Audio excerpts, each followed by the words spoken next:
tell us about the action that is being taken. Prerit continues to stay live with us. Prerit, आपने अभी कुछ student से बात की, वो वहां प्रोटेस्ट कर रहे हैं, and they are saying that they will continue their protest. What are the key demands that they have? They were angry that there were violations, that the authorities are indulging in blame game, but finally it is precious lives that have been lost. अब बिल्कुल देखिए, शायद यही वजह है कि छात्रों में गुस्सा है, क्योंकि उनका साफ तौर पर कहना है कि प्रशासन अपना काम कर रही है, एमसीडी का दावा है कि वो अपना काम कर रहा है, लेकिन सबसे बड़ा सवाल यह है कि उनके बीच के जिन लोगों की मौत हुई है, आए दिन जिस तरीके से इस तरह के कोचिंग इंस्टीट्यूट में घटनाएं घटती, उसके लिए कौन जिम्मेदार है। ये देखिए, यही वो कोचिंग सेंटर है जहां पे बच्चे पढ़ाई कर रहे थे और हादसा इतना बड़ा हुआ कि अंदर में जो सीवर है वो सीवर फटा है, सीवर का पानी जो है वो अंदर गया है और इस वजह से ये हादसा हुआ है, लोग मरे हैं। छात्रों में साफ तौर पर इस बात को लेकर गुस्सा है कि ये हादसा हुआ है जहां 3 लोगों की मौत हुई है।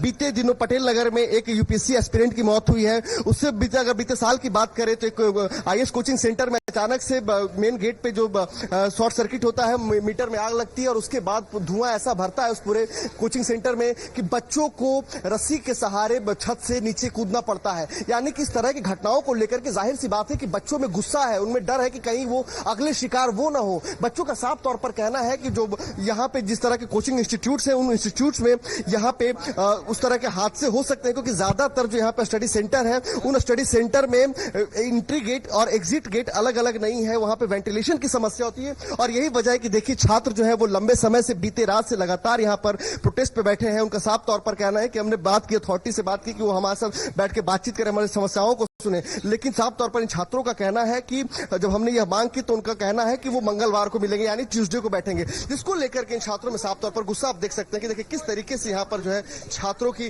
भीड़ लगातार इकट्ठी हो रही है। ये पूरे जो लोग हैं ये यूपीएससी एस्पिरेंट हैं और ये लगातार यहाँ पे प्रदर्शन कर रहे हैं, ये यहाँ पर बैठे हुए हैं।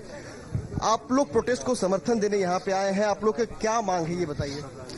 सबसे पहले जो भी इंसिडेंट हुआ है उसका कोई तो अकाउंटेबिलिटी लेना चाहिए, चाहे रॉयस का जो हेड है, सबसे पहले अकाउंटेबिलिटी उसकी बनती है, दूसरी अकाउंटेबिलिटी एमसीडी की बनती है, और दोनों के दोनों ही एब्सेंट है। हम रात से यहाँ प्रोटेस्ट कर रहे हैं, बट ना तो एमसीडी का कोई अथॉरिटी आया है ना, ना रॉयस की तरफ से किसी भी प्रकार का कोई स्टेटमेंट आया है ना। हम चाहते हैं पुलिस ने जो भी एफआईआर दर्ज किया है या नहीं किया, हम वो एफआईआर की कॉपी चाहते हैं।